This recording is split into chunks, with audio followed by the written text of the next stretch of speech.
It started with the stars.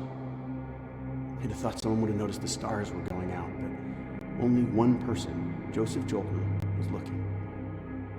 He found a supervoid, an area of space with no stars in it, and nobody cared. Now, when he figured out the supervoid was getting bigger, yeah, that got people's attention.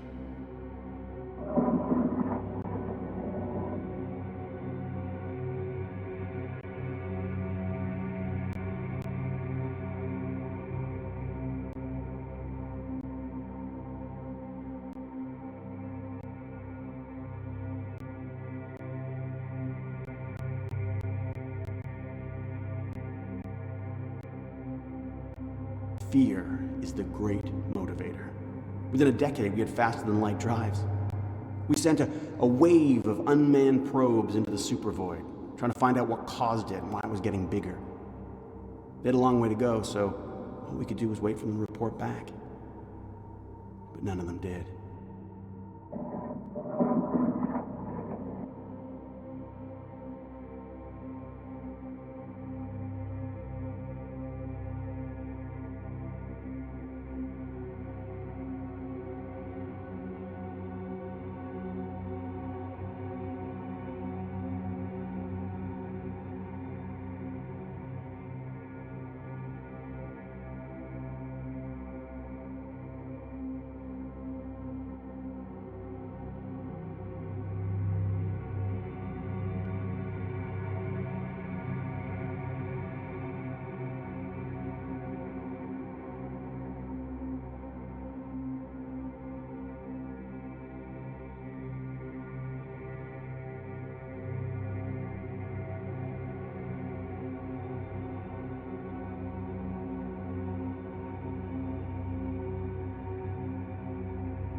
We couldn't stand to wait any longer. Advances in cryogenics meant we now could take the best and brightest people and hurl them towards the supervoid. So we did. What could go wrong?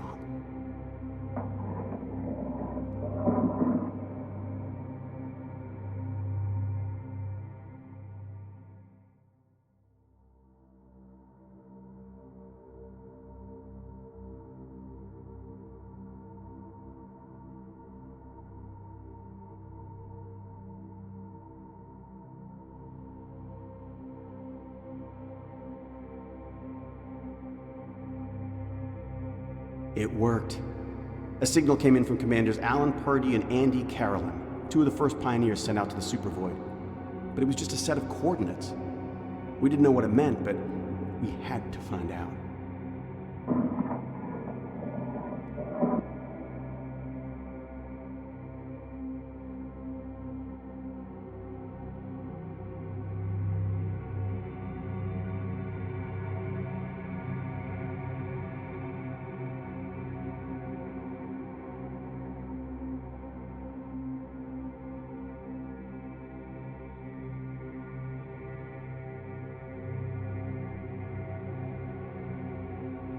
Getting prepped for the journey was tough.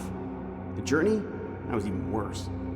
After what seemed like ages, our ship finally reached the coordinates sent by the two pioneers, but there was nothing there. We didn't have a plan for nothing, so we just waited. We didn't have to wait long.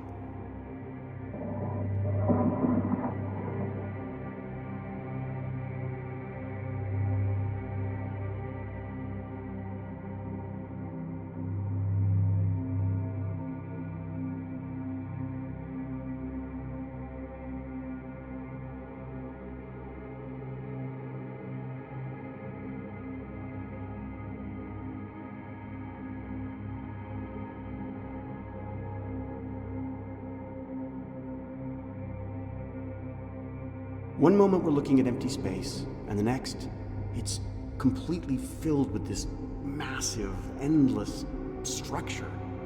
Before we could react, it started to accelerate away from us. We followed, but it was too fast. We couldn't keep up, but it was pretty obvious where it was headed. The nearest star.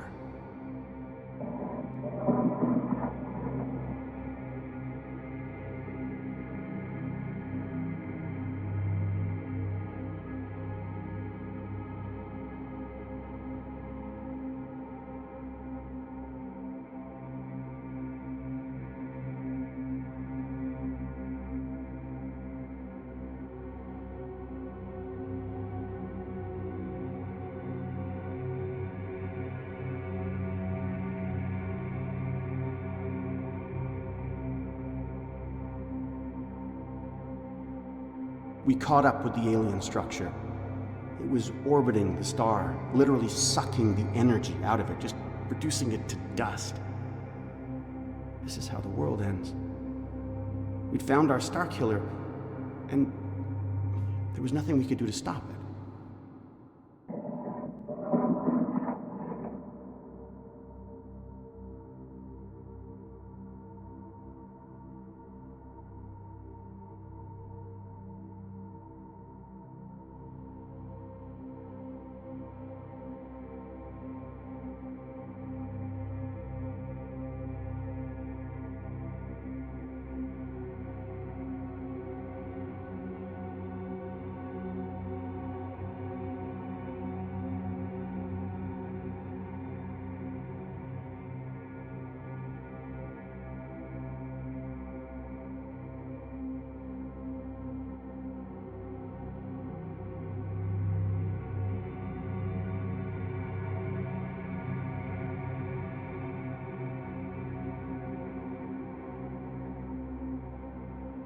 After decimating the star, the alien structure headed back to where it appeared, only to vanish again.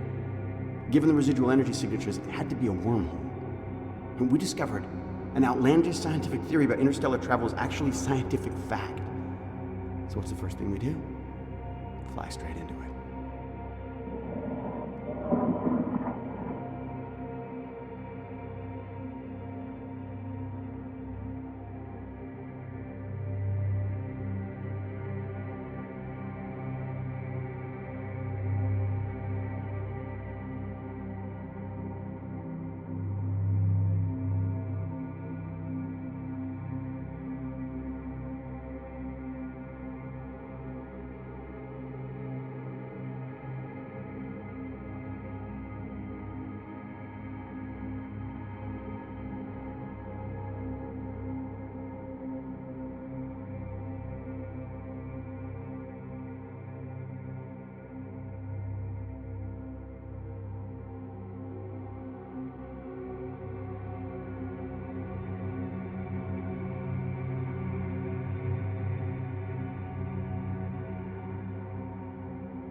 We survived the jump through the wormhole and arrived. We survived the jump through the wormhole and arrived at a huge cloud of pure plasma. It made the swarm of star killers orbiting it look like tiny insects, pumping their stolen energy into its rippling mass. This is what happened to all the stars. That scared the hell out of me. But why dump the energy here?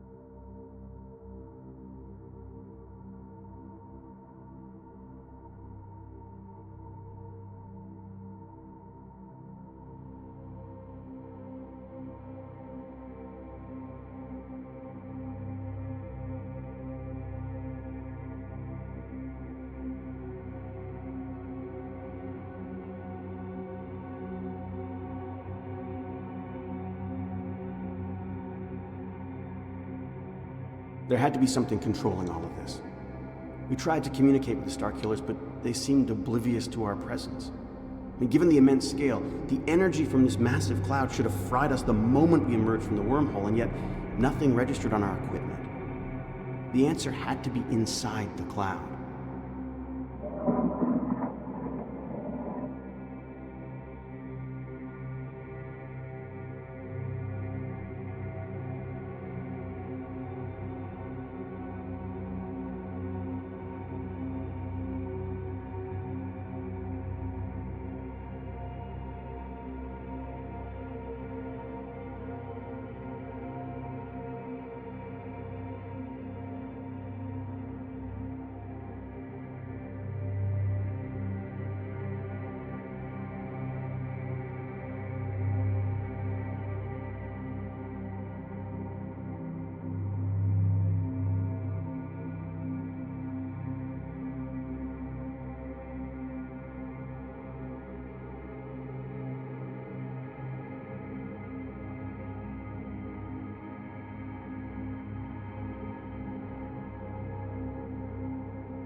Unless you're actually there, when someone you love dies, it doesn't register.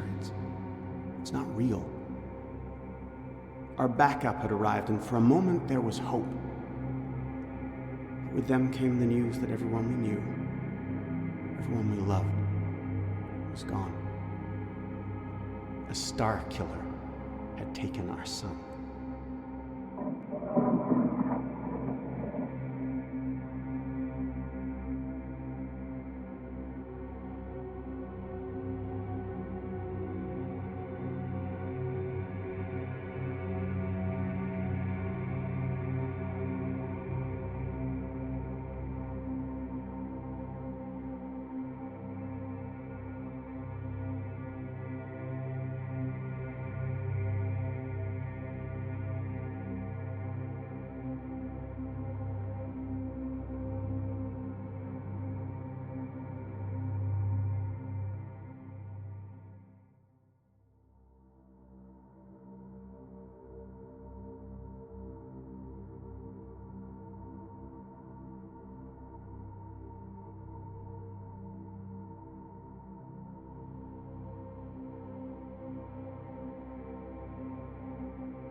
We found the body of one of our team floating in his sleep area, clutching a photo of his son and wife to his chest.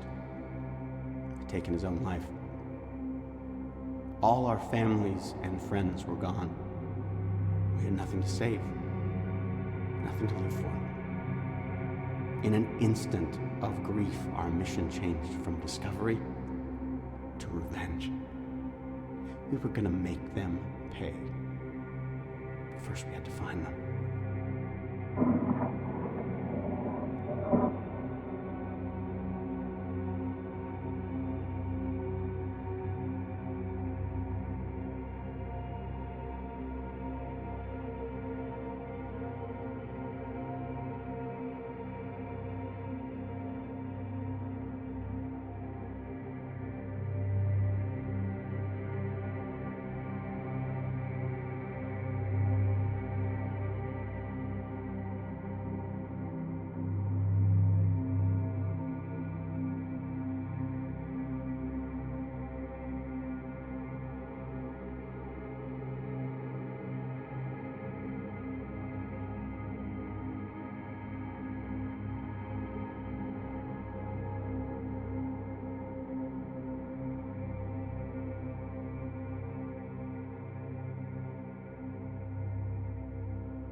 Using our two ships like radar, we bounced signals through the plasma.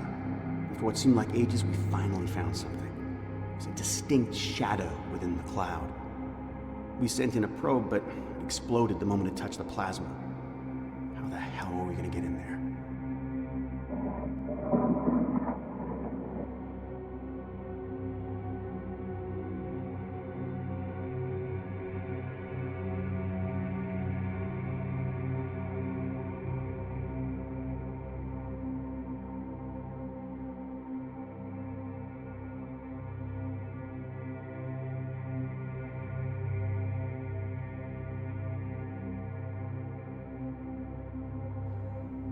In the end, we counted 20 distinct structures in the cloud, each varying in size and shape, but they weren't connected.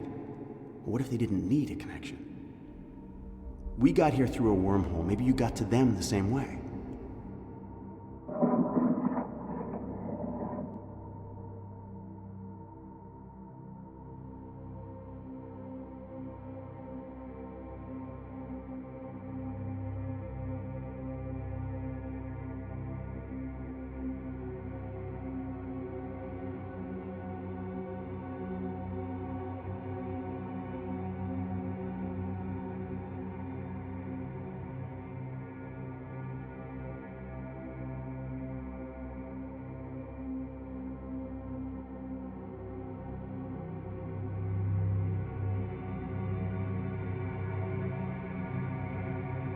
Whoever or whatever created this thing needed to get in and out. The portal had to be a safe distance away from the cloud.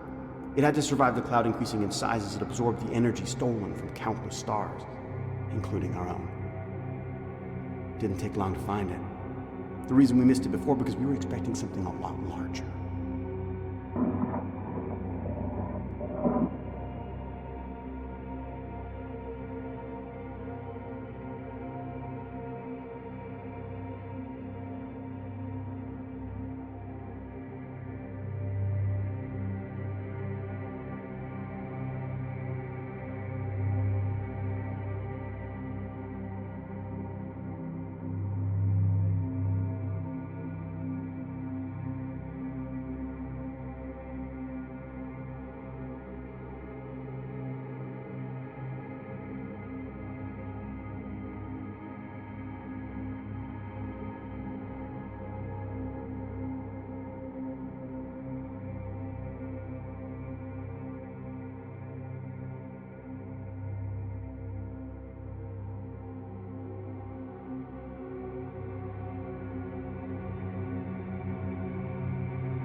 I was the first to go.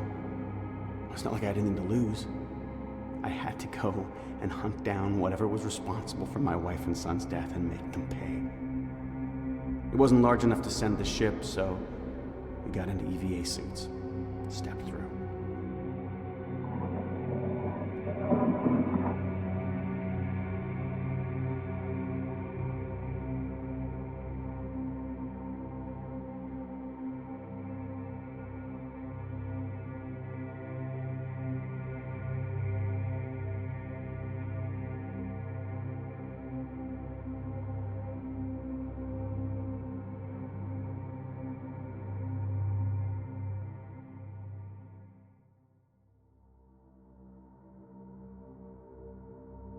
I made a rookie mistake. The transition was so fast I barely registered the room I materialized when the next guy came hurtling through, slammed me into the far wall. Force the impact knocked me right out. My faceplate was smashed. I should have been dead, but I was alive and breathing.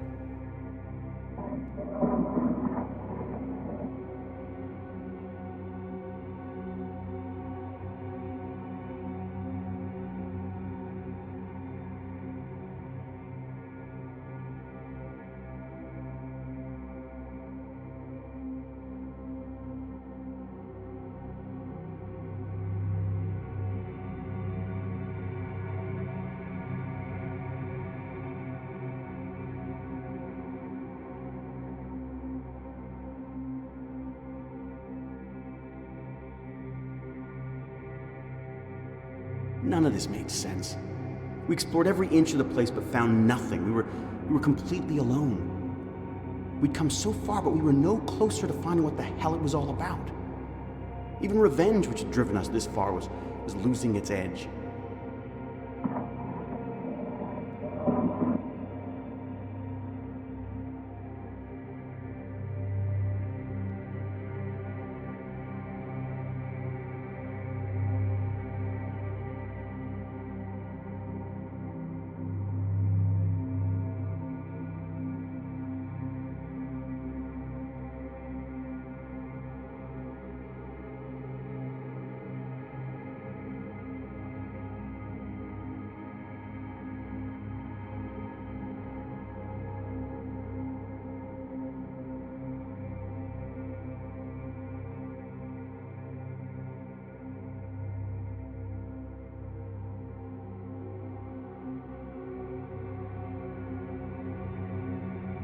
Everyone else gave up. Not me. I was gonna find whoever was responsible. I came across another portal. It wasn't on, and that's why they missed it. It was clearly the same configuration as the one we'd entered with. Activating it was easy.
Every portal found led to another deserted structure, but there was no way I was giving up. I had to keep going. I had to find something. There had to be an answer. If there wasn't, then she died for nothing, and I couldn't accept that. Whatever these structures were, they were old. Very old. Entropy had kicked in some places. They'd collapsed. And one we actually had to dig out the portal before activating it.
There was no signs of life, only signs of age. Even my drive for vengeance was being eroded away by the very real possibility that whoever built this thing may have died long ago.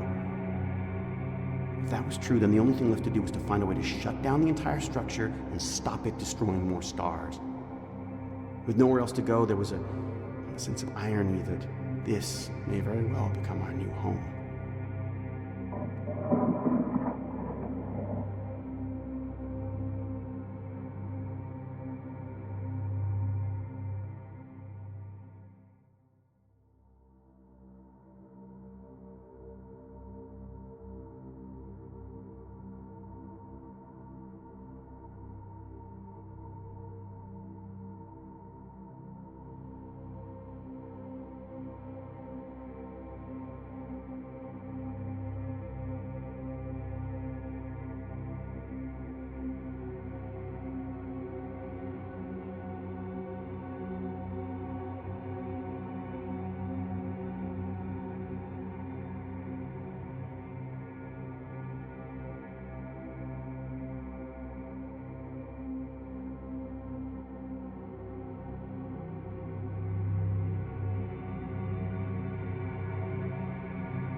I'd always imagined that the first contact with an alien race would be some grand event. Instead, it just stumbled into our group. I'm not sure who was more shocked. It was like a dream. I saw my hand. I'd always imagined that the first contact with an alien race would be some grand event. Instead, it just stumbled into our group. I'm not sure who was more shocked. It was like a dream. I saw my hand reaching up, my gun, my finger pulling the trigger. The alien toppled backwards and hit the floor. He was dead. I probably just killed the best chances to get answers, but I didn't care.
The alien had the same basic physiology as us. 2 arms, 2 legs, a head, and its skin was a different pigment.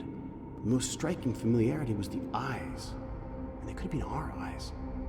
That was scary. I mean, that we were related in some way. And then it started to breathe again.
I shot the alien in the head. How the hell was it alive?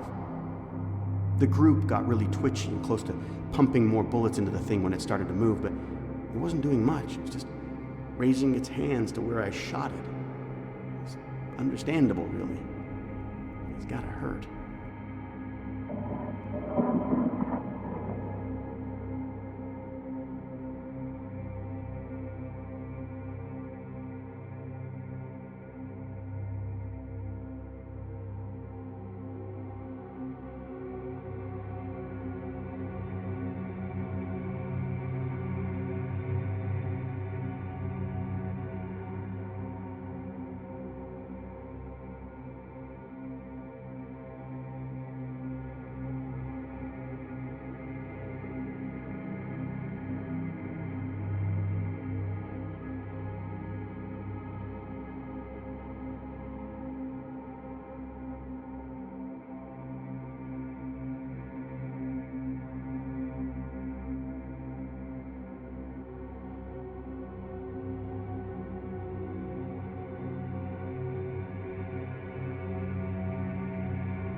I wasn't sure if it was fear on his face or anger, but it looked like he was getting ready to speak. I didn't want to risk shooting it again, so I put the gun down. The alien concentrated its gaze on me, which was really unnerving. And then it spoke.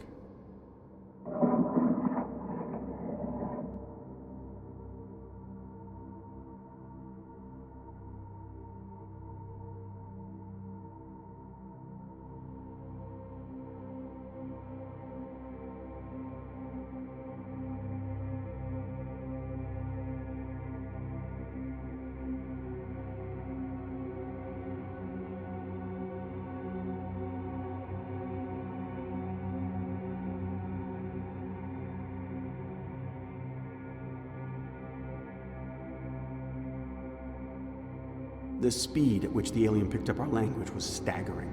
It mastered the basics and was able to communicate enough to ask for water, which we gave it. I realized that I was beginning to feel concern for the very creature that may have been responsible for killing everyone I cared about. And that wasn't right.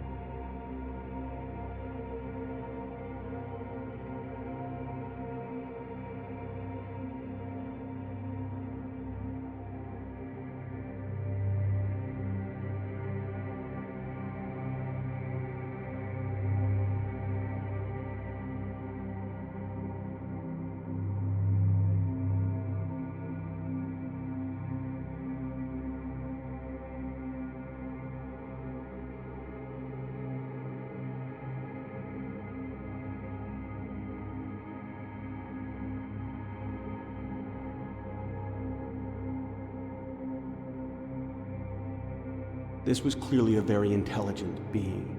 I mean, the team seemed relaxed around it. Teaching it how to talk had become almost a game. But I'd had enough. I mean, this thing had obliterated our world and was sitting there laughing with us. I lost it, started ranting about how everyone we knew, everyone we loved was dead, and it was this thing's fault.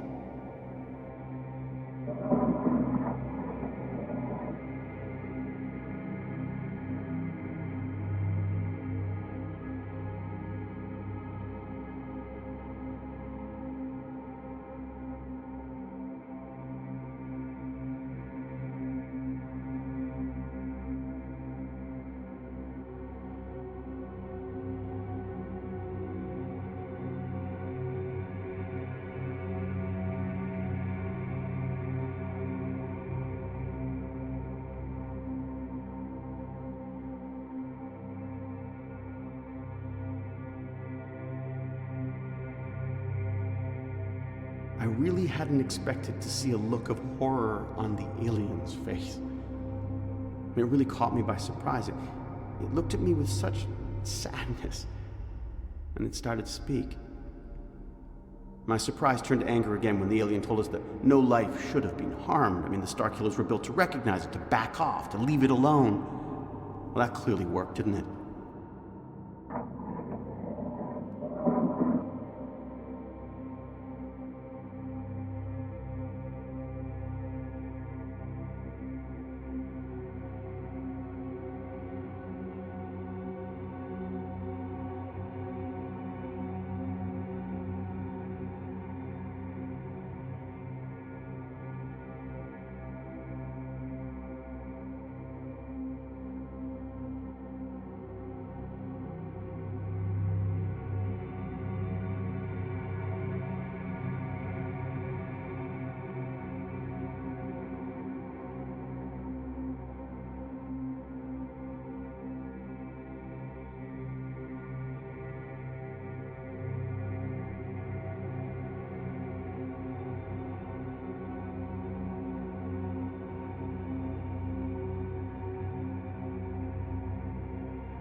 The alien called it the Alpha device. It was designed to contain energy, and then when a critical point was reached, it would release it all into a single point in space where it would rapidly expand.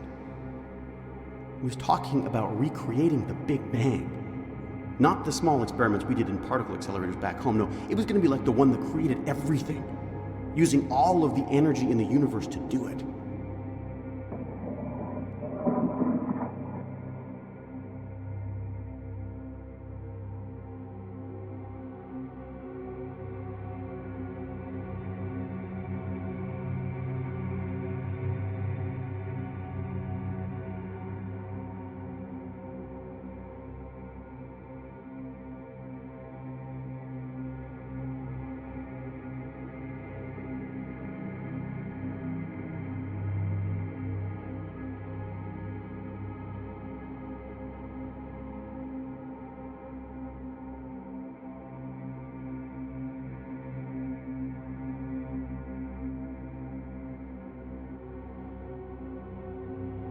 I couldn't get past how ridiculous all of this sounded. Did the alien have so much contempt for life that it wanted to end it all, including its own? It had the gall to turn to me and say that setting off a Big Bang was nothing to do with destruction, just everything to do with creation. And then it sealed its own fate. It said there wasn't meant to be any life left.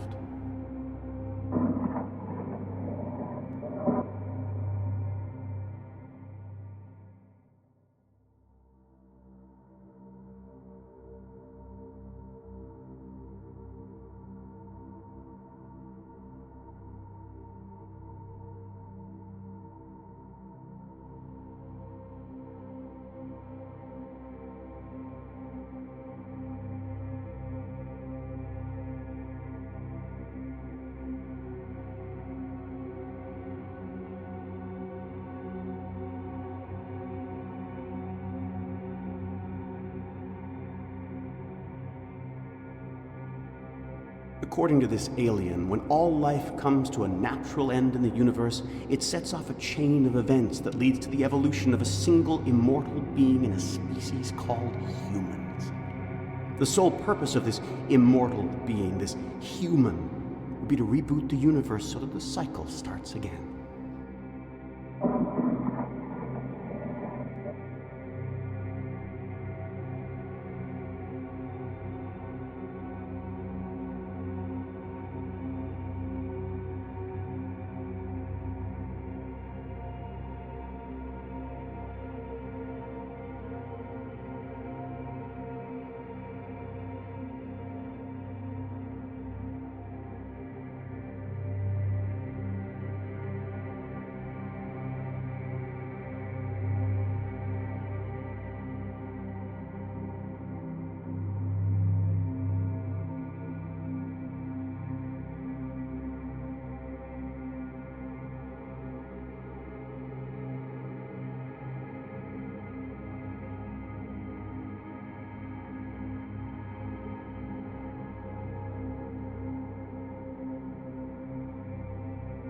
The human claimed that this had happened millions of times already, and always with the same immortal who retained some memory of it each time.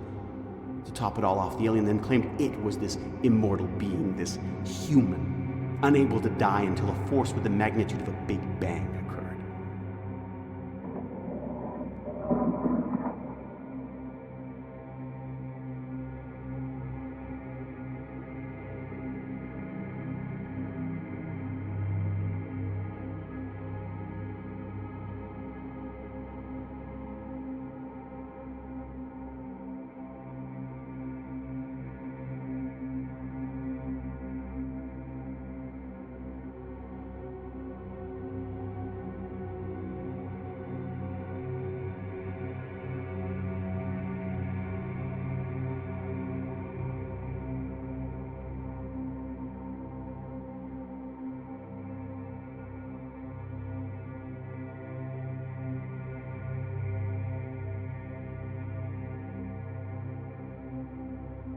Something snapped in us all. I'm not proud of this, but being told why our wives, husbands, and children had to die in such a cold, calculating way, well, let's just say we tested this human's claim of immortality. If this insane story was true, it meant there would be no stars out there. The only place to survive would be the Alpha device.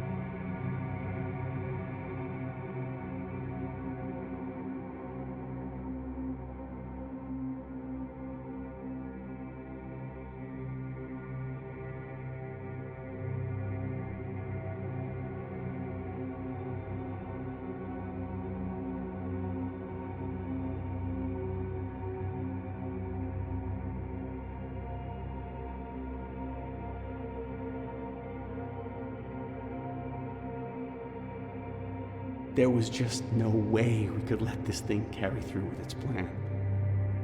We were also painfully aware that we weren't immortal.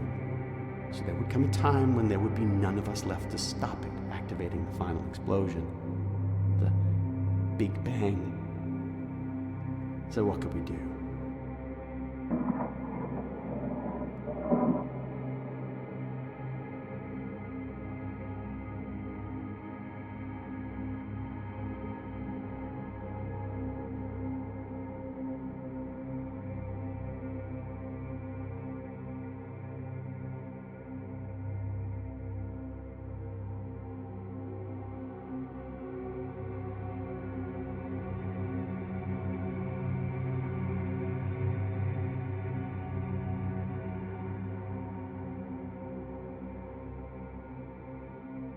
During one of our attempts to kill the human, we discovered that we could wipe its memory for a short amount of time. The memory would always come back, but for a few days, it had no idea who it was or where it was.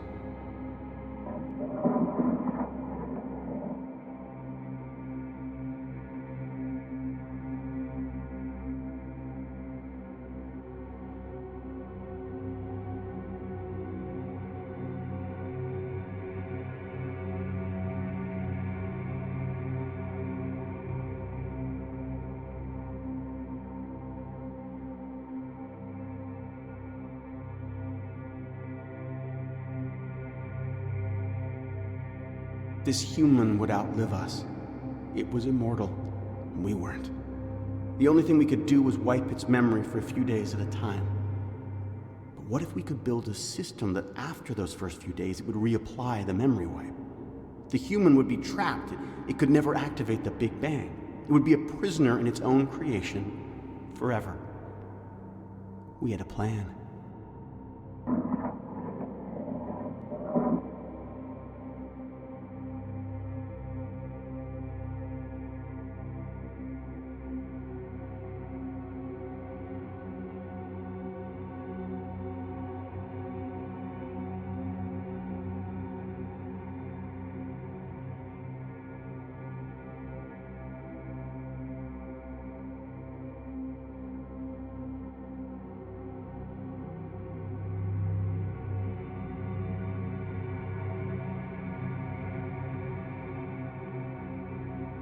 figured it out yet. Yeah, it's you. Your last words to me were that immortality has a price. Well, yeah. In your case, that price is to be imprisoned and to feel our pain and suffering forever. You killed them.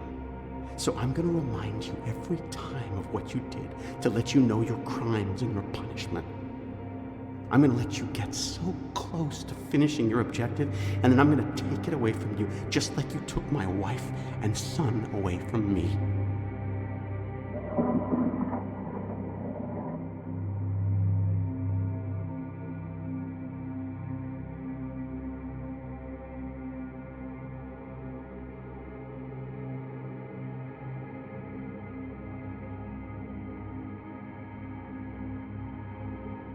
Want to know the best bit?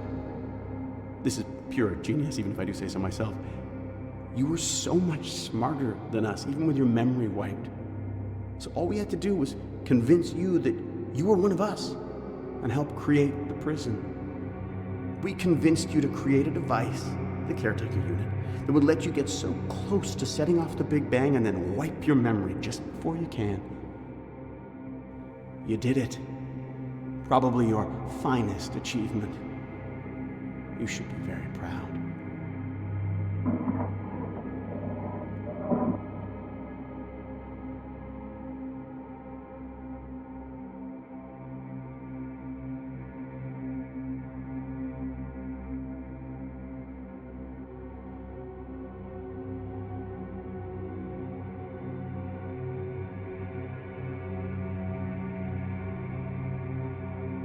Telling you the story of who we were and where we came from, that was my idea. It was designed to make you feel some empathy.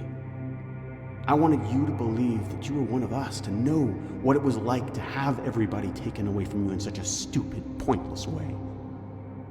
To make the story a bit more personal to you, and with your help, we looked inside your mind, picked out names of people you knew, people who mattered to you.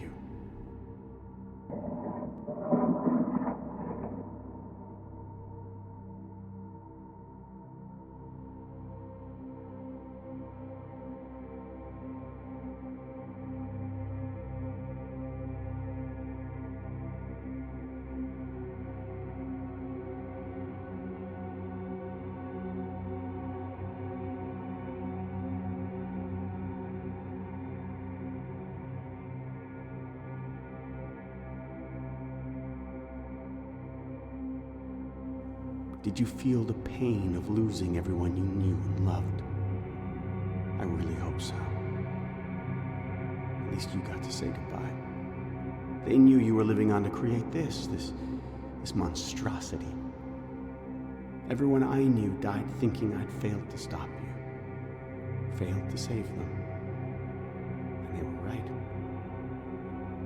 So you get to suffer for them. A payment of what you did to them and to atone for my complete failure to stop you in time.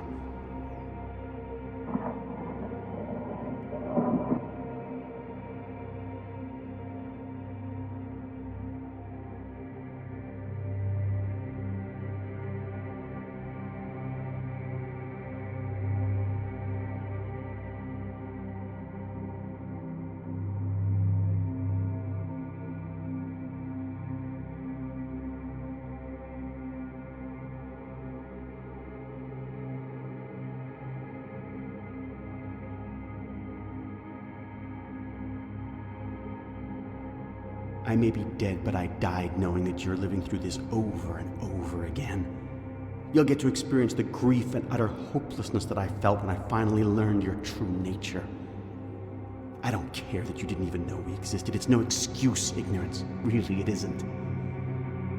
You should have tried harder to see what else you were destroying. You should have found out how many other countless lives you were obliterating in your arrogance.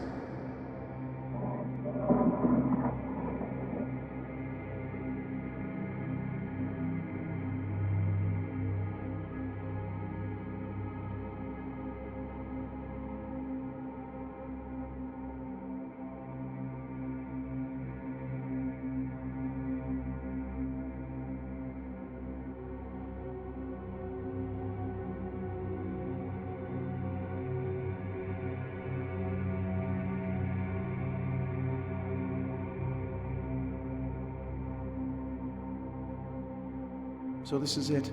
My final message to you before your mind gets wiped and you have to do it all over again. Goodbye. I'd say we wouldn't speak again, but from your point of view, we will. I mean, you're going to experience this over and over again, forever. You know what? To show you I'm not totally cruel, I'll give you a few minutes before your memory gets wiped. Make the most of them. Reflect on what you've done.